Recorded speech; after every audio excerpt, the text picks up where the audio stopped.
Hey YouTube, how you guys doing today? Kevin here coming at you. It is morning. You can hear those beautiful birds chirping. Alright, so we are on Ken's bike today. Yes, on Ken's bike. We have to put the rotary valve together. We have to put the whole shebang together and get this thing to actually rotate. So I'm going to get you guys in the stand. We're going to get crack-a-lacking. And but before I do, please take a moment, hit that subscribe button, the bell icon, and please give a thumbs up. Helps us move us higher in the algorithms. And well, let's get crack-a-lacking. Let's get you guys in the stand. This is what I refer to as a basket case. A basket case is when you have a bike that comes to you in a box and someone has taken apart. Um, there's many reasons for doing something like this, and one is you try to do it yourself and save a buck. And I encourage that. So don't think that, wow, he got way above him, way over his head. No, he didn't. He actually was watching the videos. He thought he could do it, and he gave it a shot. That's what I expect. That's what I want. I want you guys to go ahead and try to do these things on your own, because this right here is a big deal. I mean, this is not for the faint of heart, that's for sure. So we're gonna go ahead and get this thing up and going for him. But you know, definitely it's a puzzle piece. Use your phone. I tell people, when you're taking this thing apart or taking something like this apart, use your cell phone. Take pictures. Actually, record it like you're doing a video. You know, like, okay, this thrust washer goes here. This plate came off this way. You don't even have to use the name. This is a rotary valve, but you can use it as a disc, a plate, a piece of sheet metal. I mean, this, you can call it whatever you want, as long as you know what that is. That's all that matters. Take pictures.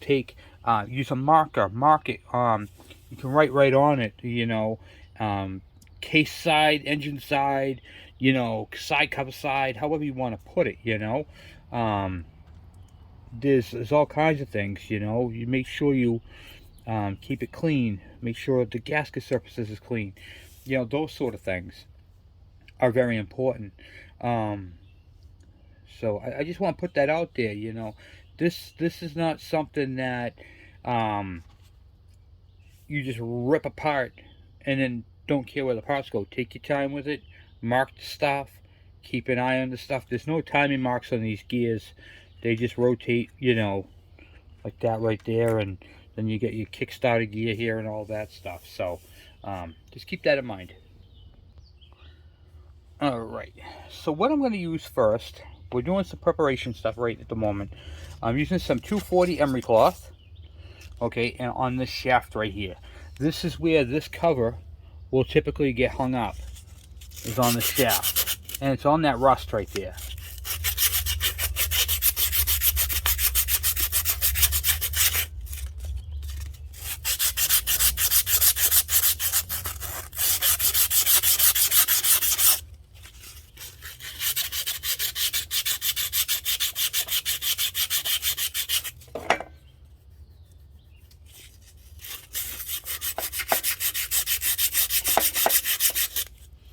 Yeah, looks a lot better. Okay, there's that. I'm going to take a razor blade. I'm not going to hold it this way. I'm going to hold it straight onto the thing like this and see about scraping any gasket that might be on there.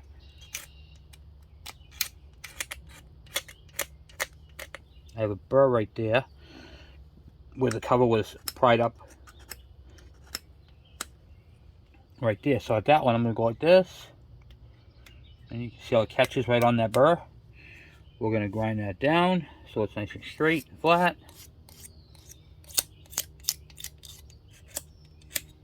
The old gasket off there, which is very important.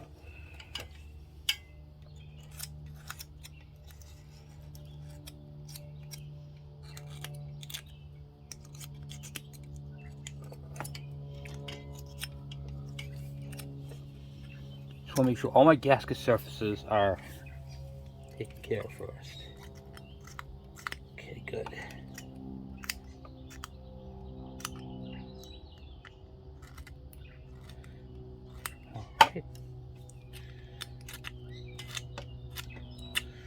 Nice. All right, now we'll take the cover, flip the cover over.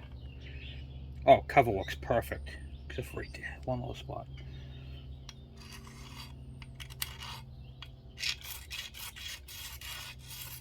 That's all set. The cover looks great. Okay, so we're all set with the cover. We don't need to worry about that. All right, so I'm going to use a bungee cord and hold this out of my way. I'll be right back. All right, so if you guys have been watching the videos, I want to ask you a question. And you don't have to comment. I just want to ask it, and I want you to, what do you call it there, to see if you remember. When the piston, here's the crankshaft right here. When the piston moves up, is the rotary valve open, or is it supposed to be closed? When the piston moves upward, so when the piston's going up, is the valve open or is it closed? That's my question. Let's get this rotary valve off here real quick. We're gonna wipe that all down, clean that all up. Okay, I got some paper towels, some clean paper towels. I'm gonna clean from the top down.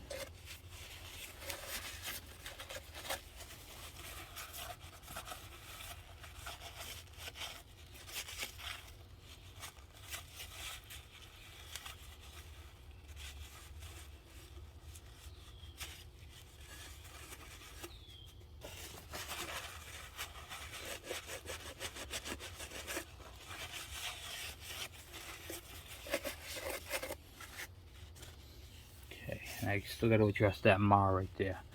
So I'm going to do that now.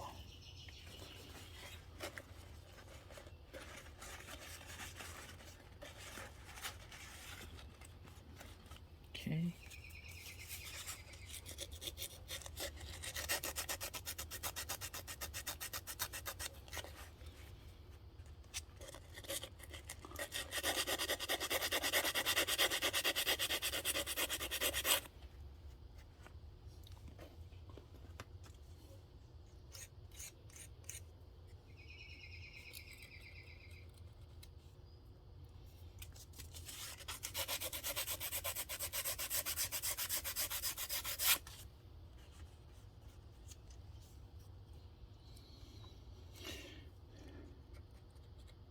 Right there just a little bit.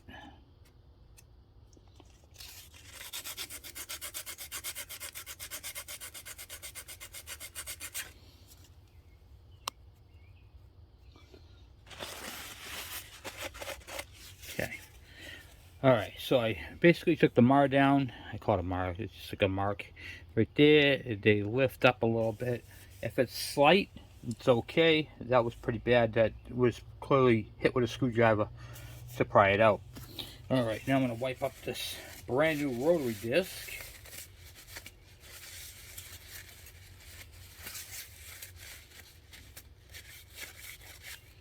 Get that all done, cleaned up. Okay.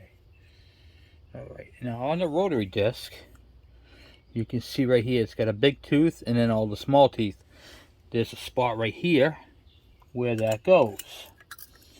So there's one right there. This is why you have to be careful and you need to know your direction. So see how the right now the crank is in one spot, the intake valve is completely open. Now if we take it and we flip it around, where's it there, this way, now the valve, the crank is in the same exact spot it was, and now the valve is partially open. This right here would cause backfiring out the carburetor, out the exhaust. The timing is going to be way off. So what is this? This is your intake valve. Okay, this is what allows the fuel to go in, and it does a couple of things. This actually floats on a cushion of oil that sits here and on this side on the housing. And this opens and closes your intake, lets the air go through this duration. So if you wanted more power, you can open this up, but you have to time it. You have to make sure the piston's all the way up at the right spot. So how this works is when the piston travels upward, it creates a suction. And when the suction's happening, this valve needs to be open. When the piston travels down, it puts pressure into the crankcase and pushes the fuel and the fuel mix up the transfer ports and on top of the piston. For that, it needs to be closed. So that is why we need to determine if the piston is up, is the valve open, or is it closed. So to do that, I'm going to show you how I do that without taking the head off. Scratch that. We need to take the head off anyway because we have a what you call it, stiffed out bolt. So we're going to go ahead and remove the exhaust, and we're going to remove that cylinder head. Let's get that done. All right, first we're going to undo these two top manifold bolts. Wasn't even tight. How about this one? No, that wasn't really tight either. Okay, good.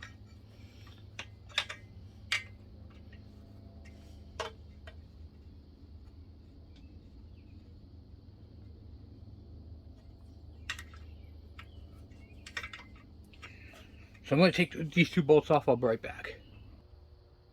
Okay, and then now we have to remove this top bolt here and this bottom bolt here.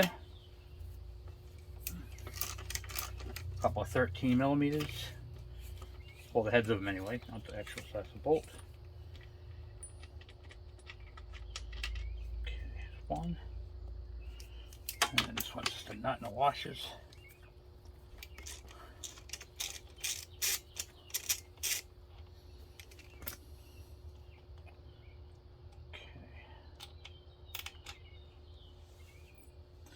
Then the whole exhaust should come right off.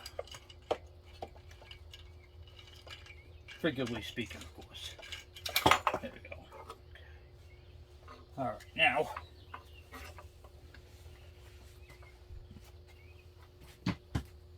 whew, taking that off was exhausting. Ha ha ha. You know, I had a crazy dream last night. I had a dream last night I was a muffler. I know, right? Woke up, I was exhausted. Okay, that's all I got for exhaust jokes. Alright, now let's get this out of the way here. So this groove right here, see these grooves right here in the cylinder head? These are for the wires to come down through. And now on this one there is some bolts. We got to take those bolts out, and then we can take that cylinder off. Cylinder head, I should say. This is a dual spark plug. Typically these old Enduros or race bikes, this ain't a race bike, but the racing bikes do have two spark plugs, and it's if one fouls, they take the plug off and they hook it onto the other one.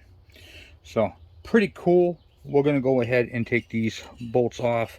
There's 4 of them up top. This plug is tight, and then we're going to address that spark plug thing later on.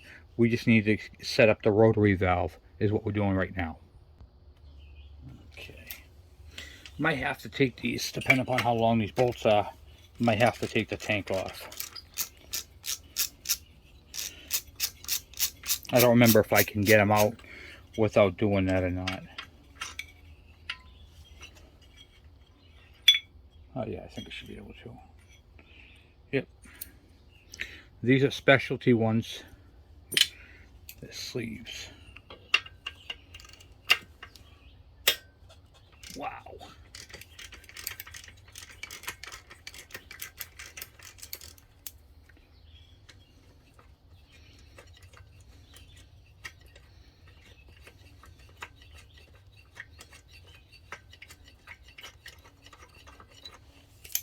Okay.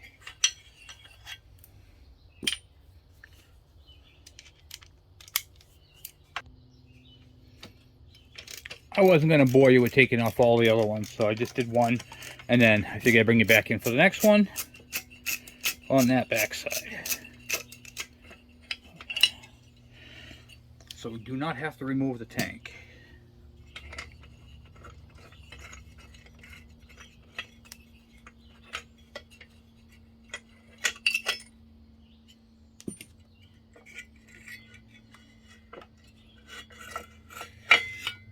Okay, that is out. Okay, all right.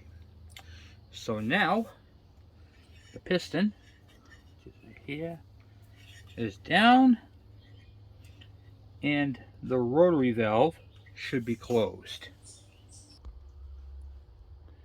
Alright, let me blow you guys up here. So the engine rotates in the clockwise direction. So I'm going to use this crank gear right here on here. I'll show you. So the piston's all the way at the top. Okay? Bang! The spark plug just fires, driving the piston downwards. See, here's the valve right here opened up.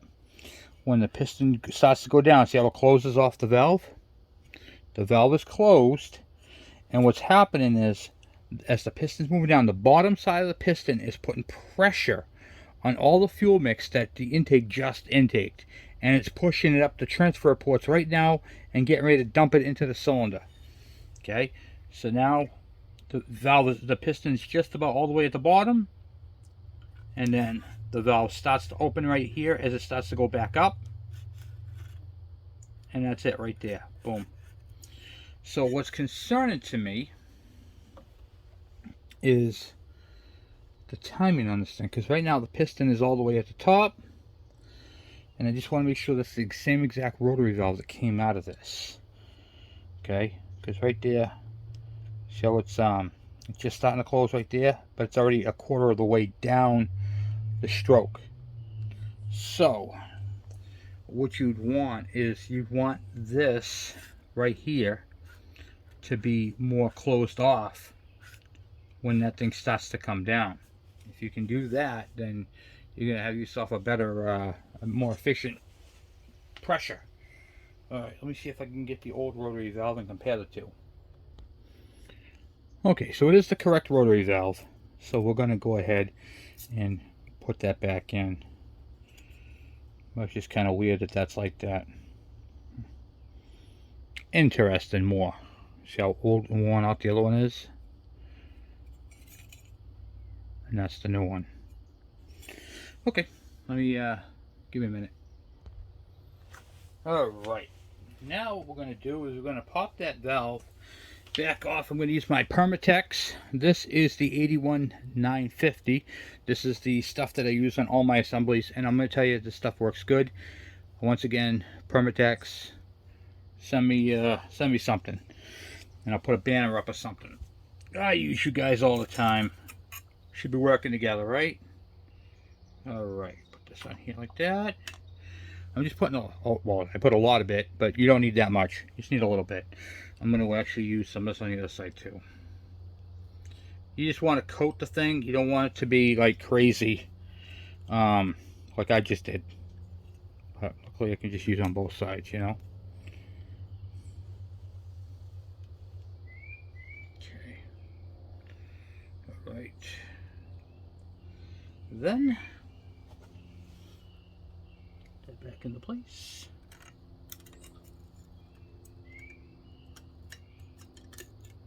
Okay. Then we're going to double check it one more time, because I want to make sure I'm going in the right direction. As it spins clockwise, so right now the valve is up, going down, so that's incorrect, it's backwards. Okay, but that's okay because we already got the goop on there. Put this back like this, and we'll rotate it around. Okay.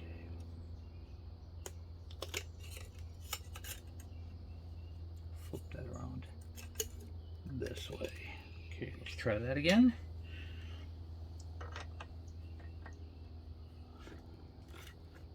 Okay. Intake valve should be, what do you call it there? Closed. Right, give me a second. Had it right the first time. I was just kind of overthinking it. Alright, the piston's up, coming down, valve is closed. Right now it's pushing up the transfer ports and spinning. Right now intake valve is opening because the piston is traveling upwards. The bottom side of the piston is creating a vacuum. Alright, so we're all set there. Next, we're going to get that flywheel key. It looks like they had a hard time getting that flywheel key out, so we're going to address that, and I'll show you what you don't hammer on those. You can use a brass mallet if you want. That's what I use, a little brass taparoo, and that's what I'm going to use. Now this is getting kind of tricky because you see this right here? That right there is for your crank seal. So let me blow you up here. This ring right here, the what you call inner ring, is for your crank seal, and there's a rubber O-ring in back of this. So this collar right here should have an O-ring, which it does. I can see it and it looks good. You don't want to hit that, and there's a little burr on that, which is going to make installing that gear a little difficult. We might have to clean that up with a little file or something. All right, so right now we got the ring is on. That was already on the sprocket. The crank seal right there. This is lubed, and then we're going to go ahead and put the cover on and put the screws into the cover. Make sure, oh, that's really big. Hold on. Make sure you get your ring into your groove, and the ring should not be flat. It should be sticking up. If it does, you're good, and then you get your crank seal. Now, there's a couple of tricks that you need to do before you put this on. One, you want to lubricate that seal. That's the most important thing. Lubricate the seal all the way around. And how do you know if you have a good seal? You can grab the lip and you can pull it down, and it'll spring back. It'll be nice and pliable. Okay. If it's not, then you need to replace it. It'll be stiff. It'll be hard. It'll crack. Then what I like to do is, when I'm doing these, I like to put a little bit of assembly lube on that O-ring right there. Get this out here. Just coat the thing, and don't have to be crazy coated. Just want to coat the rings. Okay. You want to coat the seals so it's not a dry start, and then you're gonna put that on there. Now, you'll notice there's a dowel hole and there's a little dowel pin. I'll shrink you guys down a second. Hold on. There's a dowel pin right here. That dowel pin is going to line up with that. So let's get that into place.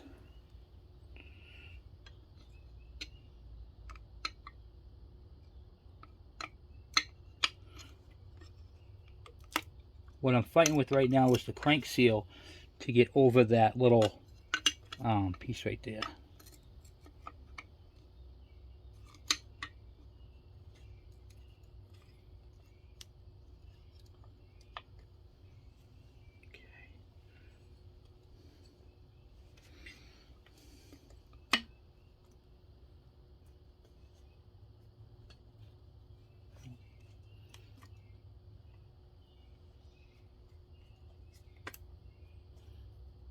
Yep, crank seal's on and good.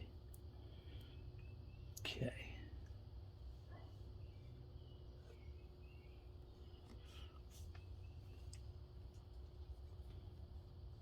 Should have no pieces sticking up and out. Nice.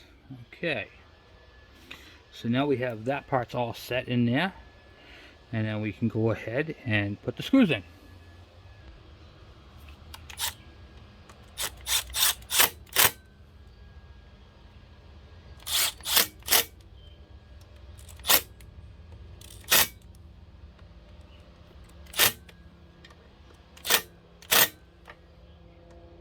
Right, and we're missing one screw down there. I have to go get a screw because it wasn't in the bucket of parts.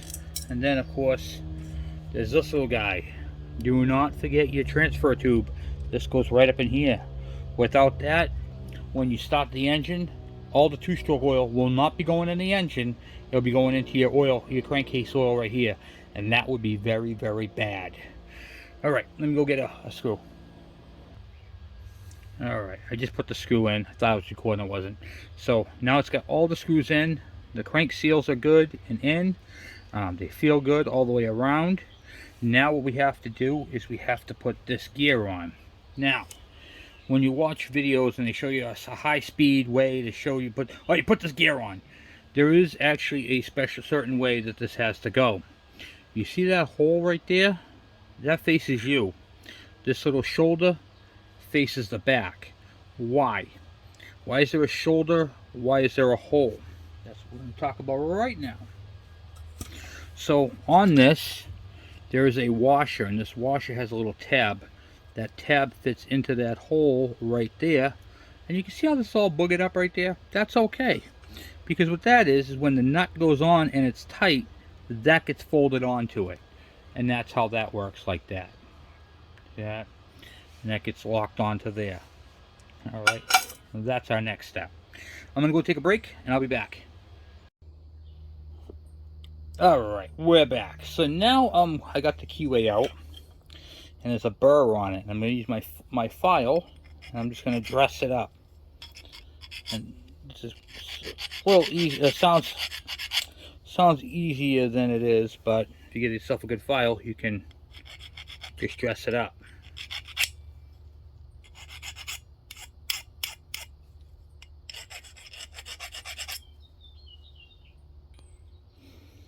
Okay, so I filed it all down, got that all nice and smooth. There's no ridges, there's no burrs, there's none of that. And we're going to install this on here. I can push that all the way down my fingernail. That should not fit in loose, that should be snug. Not too loose, not too tight. Okay, now we're going to take the gear, just wipe this down, the cog, the sprocket, whatever you want to call it. Crank gear. Now let's see if that fits over it. Just like that. Look at that, huh? Nice and smooth. Make sure it sits all the way back. Needs a little bit of a tap. There we go. And now it fits all the way flush up against the back. The next part we're going to need is that washer with the little tab. The little tab goes to the hole. Like that. Make sure it fits in. Then your nut.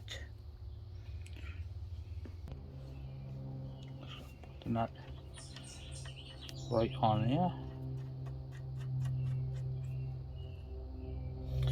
Just like that. Okay, so now I'm at a crossroad because I need to torque that nut, but in order to torque that nut I got to use a piston stop, and I can't use my piston stop without a cylinder head, obviously.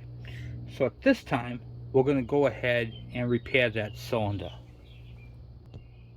head, the cylinder head. All right, let me get this. So give me a minute, we'll get set up and then we'll go ahead and do that. Okay, so I took the other spark plug out real quick. This spark plug hole is perfect. This spark plug hole is not perfect. So we need to use that kit, and we're going to make new threads. We're going to, not only are we going to put new threads in it, we're going to put a new thread insert. Let me show you how to fix it. These threads, I don't know if you can see them in the camera. But, let's see here.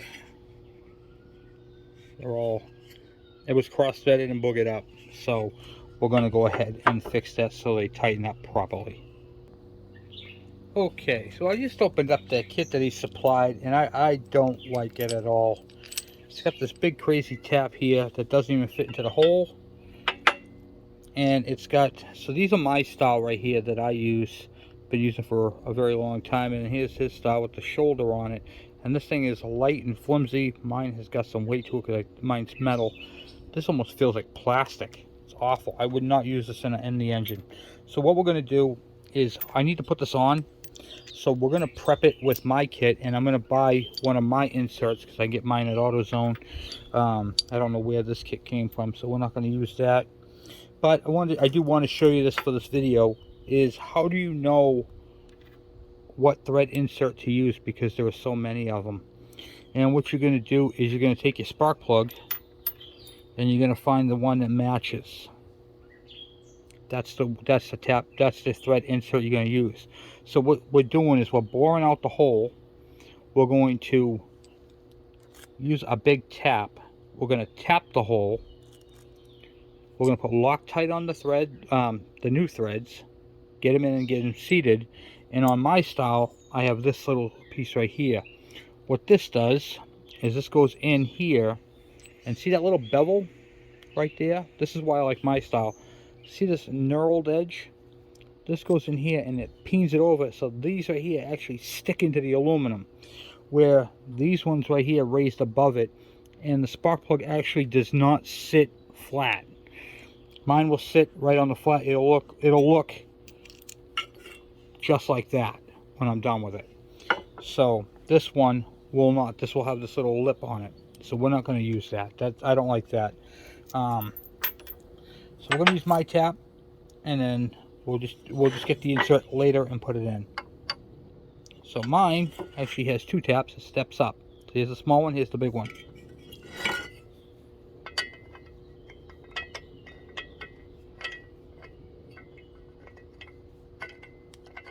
Just get it to where it starts to grip. Make sure it goes in there flush, because if you go at an angle, you're going to be in trouble, which sometimes can be hard to do. You can also cheat. You can also go from the back side, if they're good threads, and do it that way as well. Okay, so I had to go off the wife. All right. So first thing, we don't want to tap dry. So I am using. You can use oil, two-stroke oil, whatever you want to use in there. I went with the smaller tap because it's got the 3/8 on it, and I can use my ratchet. Makes it a little easier. And then you just go in until you can feel it catch, which is sometimes a pain in the neck because remember, it's stripped out, which I don't understand why you'd want to use a big giant tap like this if the thing is stripped out. This one, all my taps step up.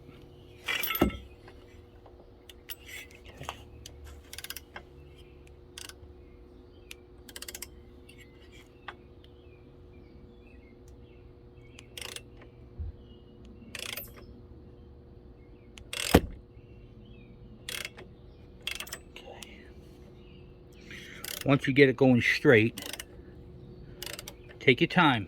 Go by your hand. Feel it. Go by feel. You see the tap is not wobbling, which is what we want. We want it to be straight. Okay, once you get a couple in, then you back it off a couple turns like that, and then do it again.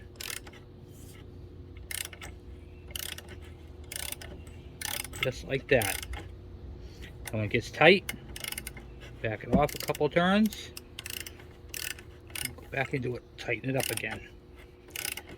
Don't just take a drill or an impact and you'll break the head faster than you can replace it. All I'm doing is going by feel.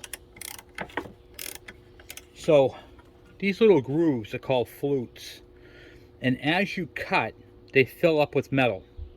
When you back it off, the stuff loosens up and goes down through. This is why I prefer to do these off the engine so the metal doesn't go into the cylinder. If you have to do this on the bike, which you can, make sure the piston is mostly up and the transfer ports are closed, and then you can just shoot it with compressed air and blow them out.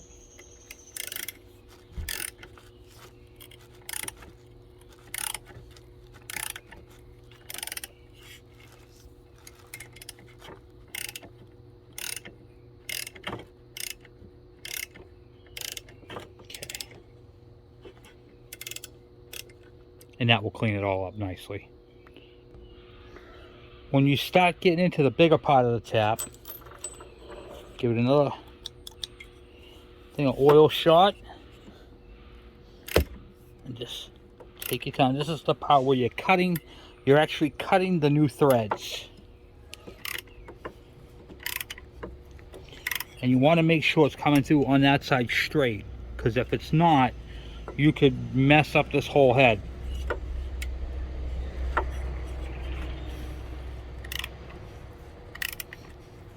You do it the same way. A couple of tight ones. Back it up. See how the flutes are filling up?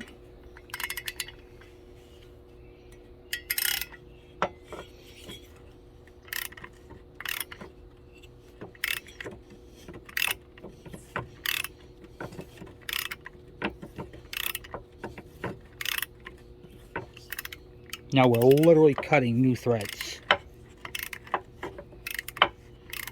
Just got easier.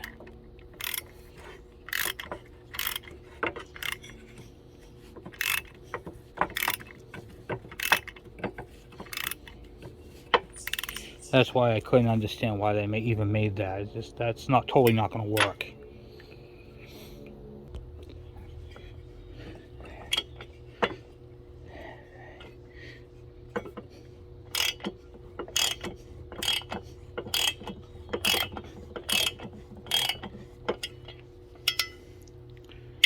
is nice and straight, nice and flat.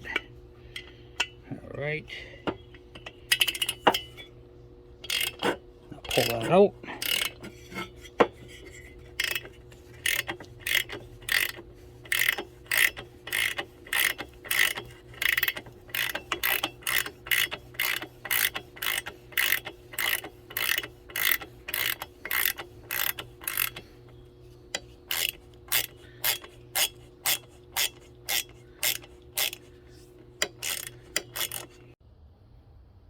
Okay, it's working again. All right.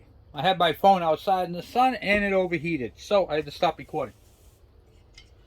So I'm going to go and blow all this metal out. You can see all the metal that's in there from elongating the hole. You're like, wow, it's a big hole.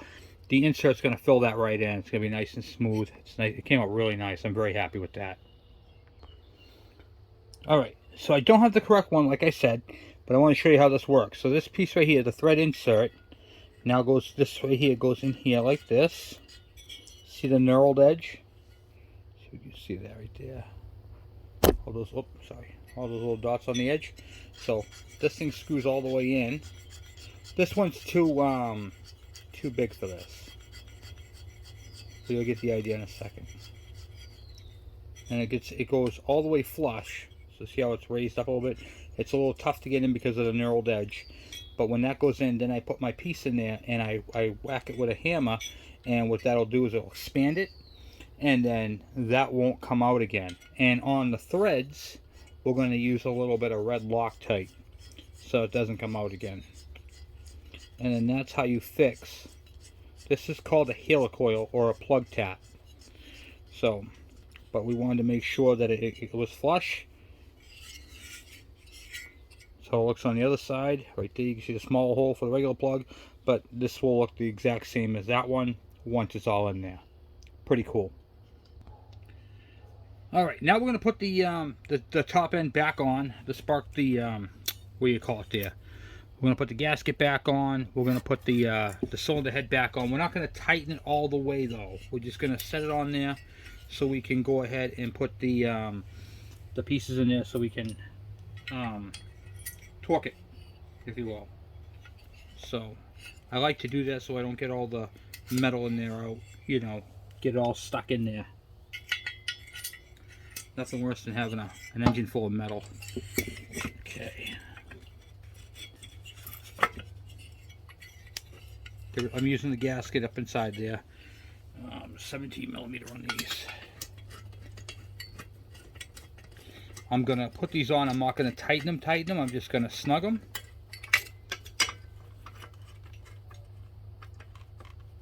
Because we have to what do you call it, torque the bolt down bottom. Also on these head bolts, it goes a lock washer first and then the flat washer.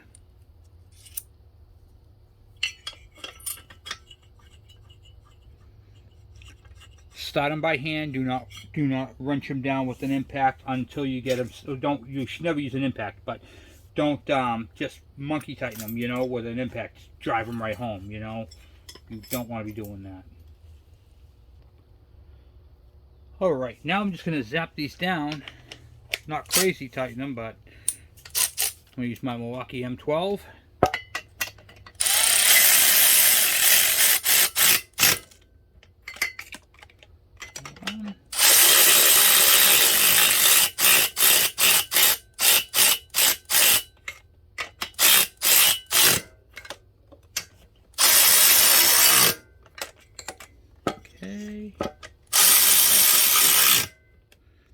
Just like that. They're not crazy tight, they're just in there. Okay, now we're going to put a plug in there, a piston stop I mean, and then we're going to tighten up that, we're going to torque that crank bolt. Alright, so now I'm going to take the piston stop, screw that in.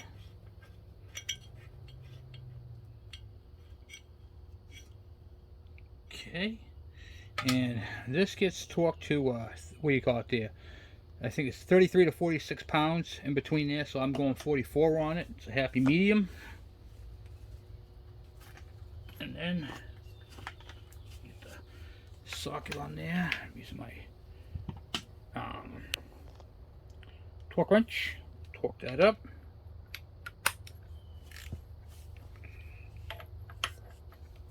Oh, and the size socket I'm using is 1 1/16.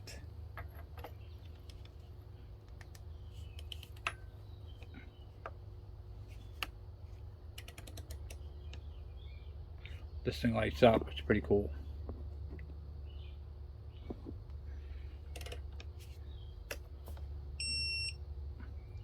I got my 46. All right, do it again. 44. Huh? I'm going to take it to 46. I had a 44 that they want 40. Up to 46. So I want just a hair over that. Let's do that. Put that right on there. Yep. 46 foot-pounds. Nice. Okay, so now that that part's all done, just gonna put this on here for a second. Back down just a smidge, so we can get this. Get my thing out of there. Okay. Put that down gently. All right, now we gotta rotate this thing back around this way.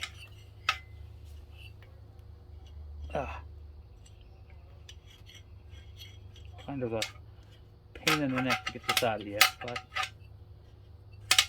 just because it's got the hose on it. Okay, got that out. That's torqued, and now we got to bend that little tab over. That's what I want to show you, a little tab. If you can see it too well or not. Hold on, bear with me. So that's this little tab right here. We have to bend that over. Alright. Very important you do this, because this makes it a lock nut.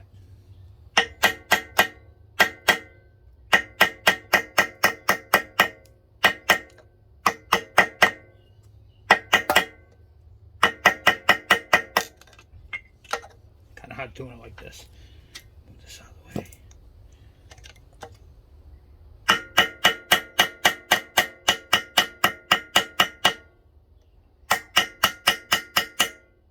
Okay.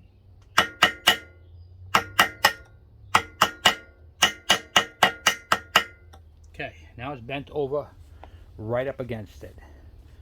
That part's done. Next, the clutch. So this part's a little interesting. There is a thrust washer that goes on first. Make sure you put your thrust washer on there. Then you have your gear and your sleeve. Make sure those are on there in the right spot, like that. The what do you call it there? You have to put the washer on first. Okay, so then we have the clutch basket. There's a little spring in here like this. Make sure you don't lose that. This was all set. It looks like a new clutch. Yeah, this is definitely a new clutch. Okay, so he's got a new clutch in there, and we're gonna put this all on.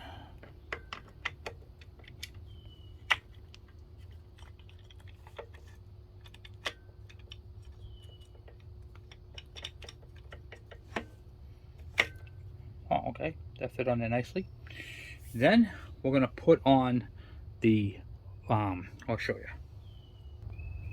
Okay, so now we're gonna put on this part, but I want to show you something spectacular here. Hold on a second. I don't know if you can see it or not, but right, I'm gonna take you out of the thing for a second. Then I'll put you back. Okay, so right down here, you see that hole? Right there, it's a very important hole. Oh, what's that for? I'm gonna show you. If you remember when we did the front, what do you call it there? Plate and back of that. See this piece right here? This is the washer, see that little tab? That has to fit into that hole. So let me just whip it up, make sure there's no dirt, debris on that. Looks like they had one hell of a time with it.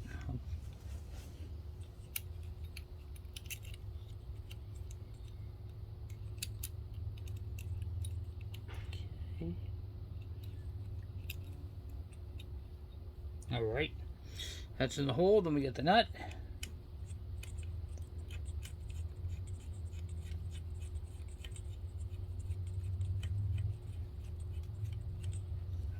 Okay, and we're going to torque that nut. Alright, so I got the bike in gear right now, because if not, you have to use a clutch holder.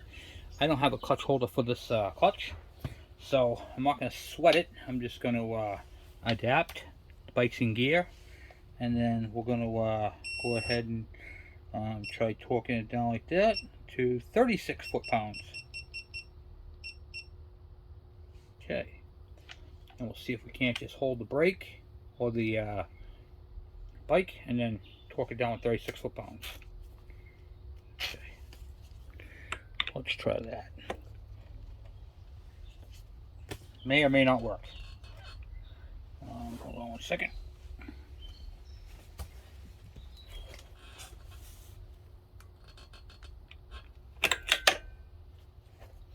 So I'm going to have to hold that somehow.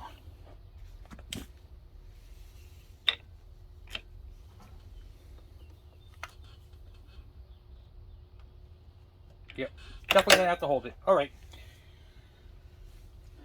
give me a minute and I will hold that and torque that. All right, got my piston stop in. I got my piston stop in, and then let's do it this way.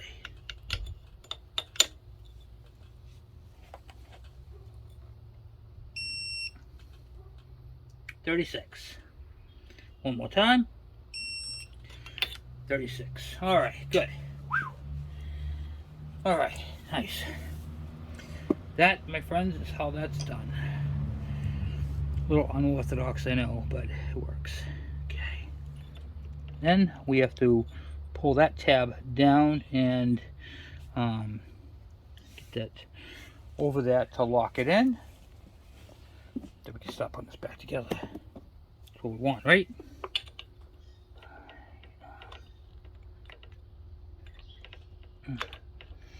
Okay. This is tab.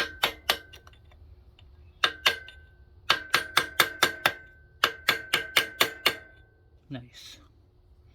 And that ain't going anywhere. Okay. Perfect. And that's the way, I like it. Okay, now. There's a spring. There's a disc.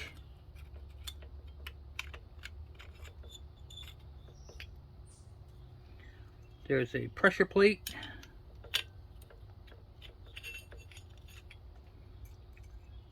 There's a disc.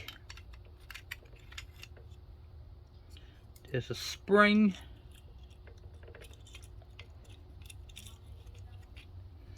There's a pressure plate.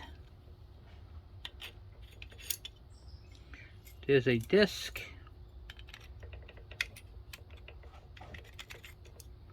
There's a spring. There's a disc. There's a pressure plate. Not pressure plate, a disc.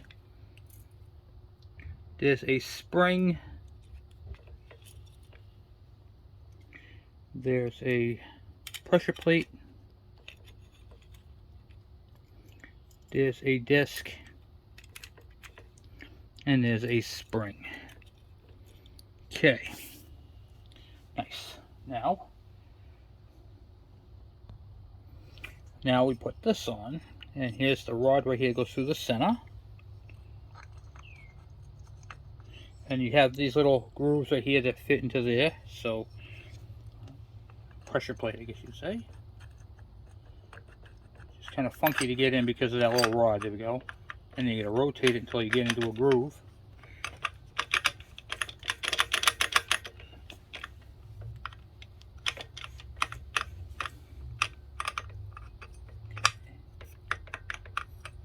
Oh, I see, okay.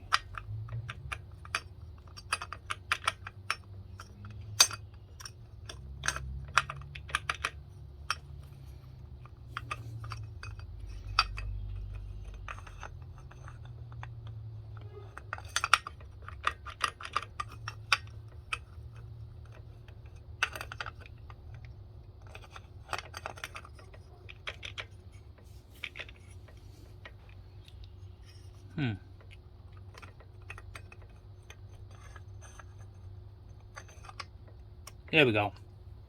Alright. So you have to make sure it fits into that groove. If not, it's not going to work. So now it fits in there. See how it went back a little bit? Clutch springs. 5 of them.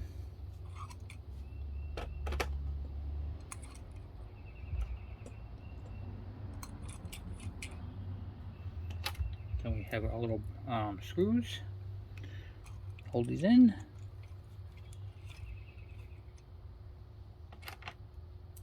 Should be 5 of them.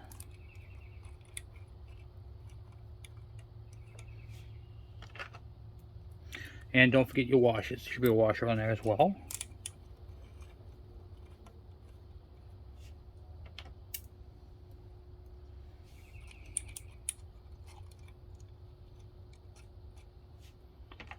Then one more.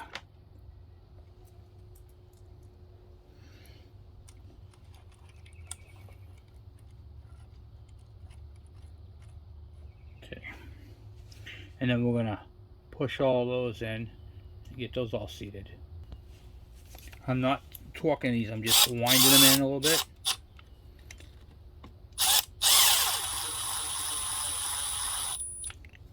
Till they seat. This just makes torquing them a little easier when you go to torque them. If they're all the way in, you know what I mean? Alright, let's go get the torque wrench and torque these. Okay, so these are going to be torqued to 22 inch-pounds, so it's like right around 6 pounds, 6 foot-pounds, roughly right around there. That's where I torque these at.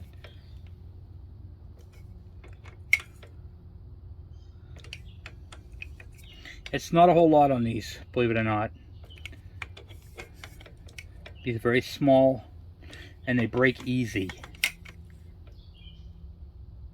Okay, all right, so that's all torqued.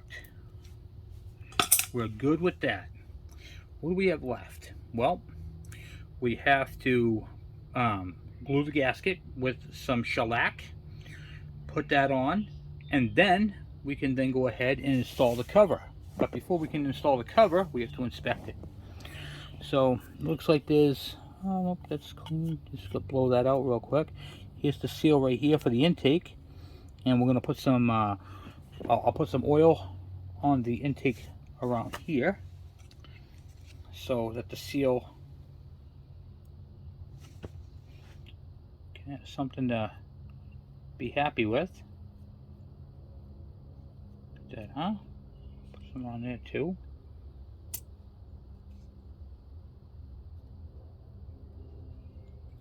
On the intake, yep. And we'll blow that out and then glue the gasket and set it in place. One more thing I want to show you before you go any further with this. You want to make sure you have your 2 dowel pins. There's one dowel pin located right there, and the other one is on the other side over here.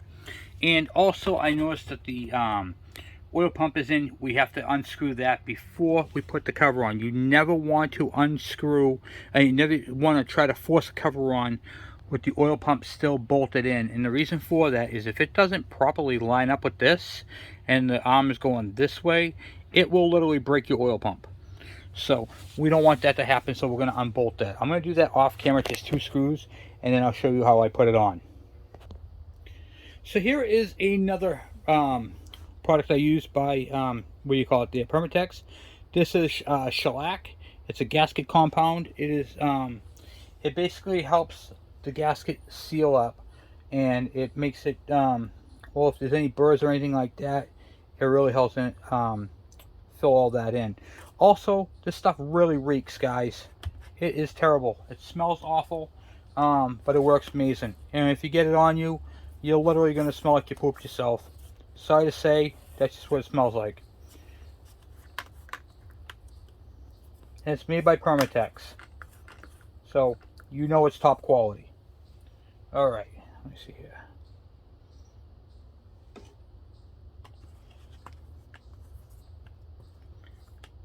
I know I should be sponsored by them. I use their products in pretty much every video, from the cleaners to the what do you call it, the shellac, the gasket maker, and it's only because I've been doing this for so long. This is one of those products I just use. I've used it since I was doing lawnmowers, you know, back in the the start, you know, and it's just a great product. All right. Now this stuff is extra sticky, guys, too. So it's very sticky, and I use it on both sides of the gasket. I like the stuff. I think it seals up great. And if you, let's just put it this way, that cover's not going to leak oil on this side. I'll tell you that.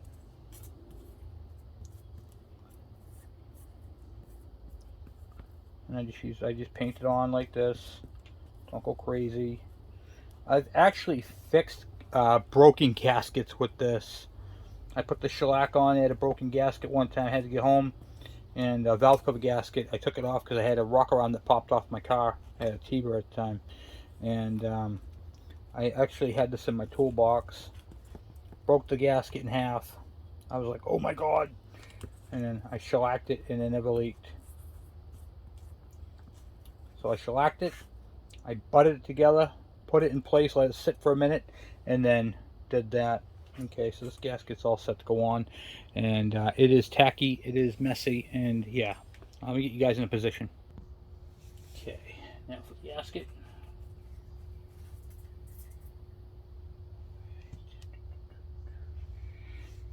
And if you drop this on the ground with the shellac on it, good luck cleaning it. Stuff is amazing, but it does make a mess. Okay, cool. And that just sits on there like that. Gasket's not going to move. It's all in place, all intact. All right, nice. Now the next part would be the cover. And so, a rule of thumb, what I like to do is I like to use the Permatex assembly lube on the shaft here.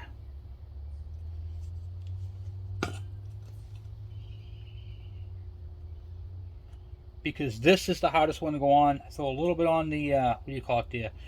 The drive for the what do you call it there? Oil pump. And then let me bungee cord this up. And then we're going to undo the 2 screws right here in the oil pump.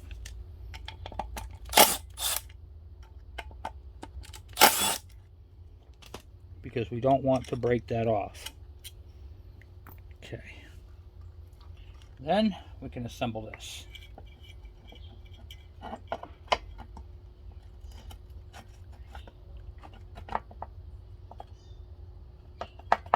Okay. Once we get it onto the dowels, we'll stop putting the screws in and then take it in nice and slow. Okay, let me go get the screws.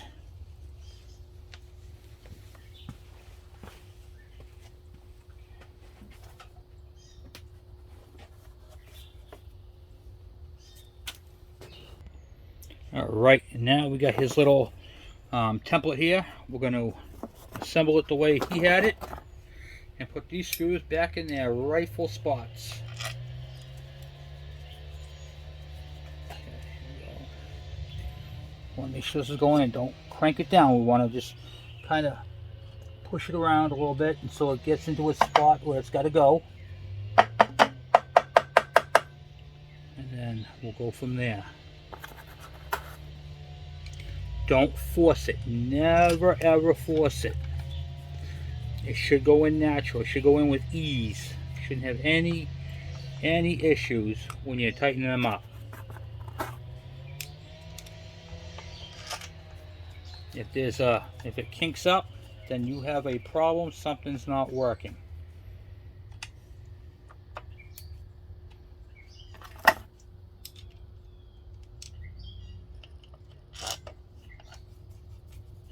And it could be something simple, or it could be something complicated. So we have to, and I know that the Kickstarter part here is typically a culprit because it's a very common problem to hang up. Other than that, this cover is going to seat just fine. Alright, look at that. All tightening down as if by magic.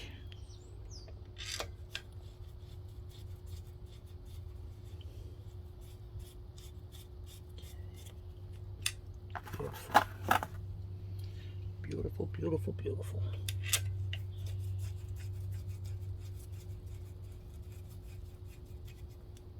Okay. He's got one more screw in the box over there, which is this one right here. It goes to the bottom. And we'll go grab that. Alright, let's just zap this all together. This screw's kind of messed up here. Alright. Probably going to change that out after.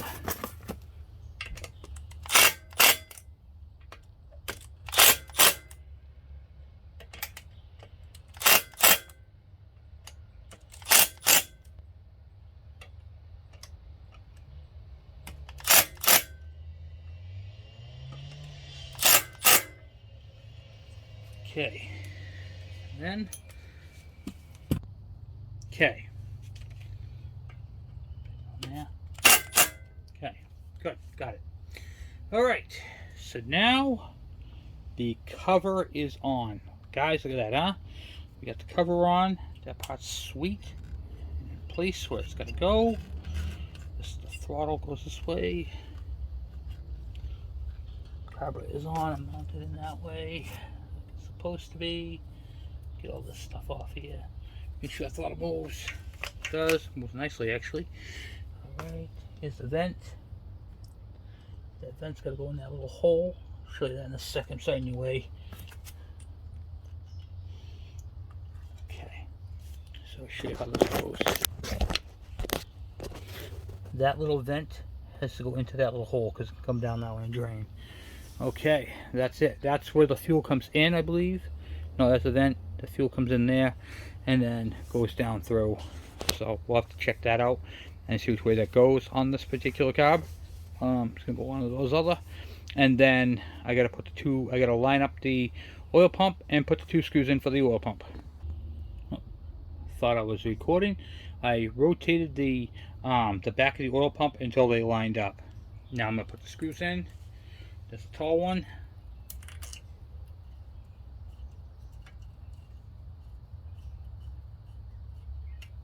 And a short one. And make sure they have the little copper gaskets, copper rings on them. That prevents any of that oil from coming back through. Get that on. Then put this right here. Okay, that's all set up in there like that. That's how that's all supposed to be. Once this cover goes on there, once the cover comes on here, this is actually the carburetor mount. This big rubber piece up top here. And then that clamps it down and that carburetor won't go anywhere. I know it's kind of a weird setup on these ones because it's not what we're used to seeing, but that's how they do them. Alright, next thing we have to do is go get the Banjo fitting and the grommet for this side over here. There's supposed to be an aluminum washer on this side of the Banjo fitting and one on this side, but this one's stuck right to the oh, just pulled it off, but that's how they go. They get sandwiched in like that.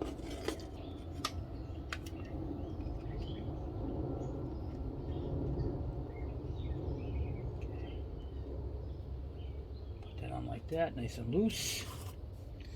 Put that on. It's starting to look like a bike. Alright, let's tighten up that Banjo right there. It's an 8mm. And then, okay, snug them up. Banjo fittings break simple, very easy because they're hollow. So when you go on them, you don't have to crank them down. Don't have to gorilla tighten them. Just give them a little like that, and you're good. Okay, just snug them. Nothing crazy because, like I said, they break easy. Okay, we don't want that to keep happening. That's the vent. That's the fuel in, I believe, because it looks like it goes down into the bowl. And then what do you call it there? And this is more of a vent right here. I'll have to look that up. I'll have to check on that. Okay, so we need some fuel line for this thing. I'll have to grab some of that, and then we can go ahead and run that out through here and get that ran out, and then we can get my thing out of there first. Okay.